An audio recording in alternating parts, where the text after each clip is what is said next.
అనుష్క శెట్టి, తమన్నా భాటియా వీళ్ళిద్దరూ చాలా కాలంగానే సౌత్ ఇండస్ట్రీలో నటిస్తున్నారు. కానీ వీళ్ళిద్దరూ కలిసి నటించింది మాత్రం బాహుబలి చిత్రంలోనే. ఆ క్రేజీ కాంబినేషన్ ఎలా వర్కౌట్ అయ్యిందో ప్రత్యక్షంగా చూసాం. ఇప్పుడు ఈ కాంబోని మరోసారి దించుతున్నాడు దర్శకుడు గౌతమ్ మీనన్. ప్రస్తుతం గౌతమ్ మీనన్ ఓ మూవీకి సిద్ధమవుతున్నాడు. 4 స్నేహితులు కలిసి యుఎస్ ట్రిప్కి వెళ్తారు అన్నది ఈ చిత్ర కథాంశం. సౌత్లోని 4 భాషల్లో రూపొందేలా క్రేజీ కాంబినేషన్ ను సిద్ధం చేస్తున్నారు.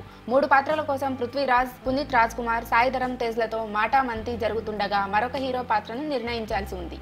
ఈ కొత్త సినిమాలో 3 హీరోయిన్లకు స్కోప్ ఉండగా ఇప్పటికే అనుష్క, తమన్నాలను ఫైనల్ చేశారని తెలుస్తోంది. ఇప్పటికే సంప్రదింపులు పూర్తయ్యాయని అంటున్నారు.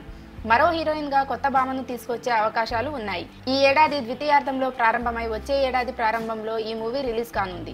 అయితే ఏప్రిల్లో బాహుబలి 2తో ప్రేక్షకుల ముందుకు రానున్న అనుష్క, తమన్నాలు వచ్చే ఏడాది కూడా కలిసి సందడి చేయనుండడం విశేషం.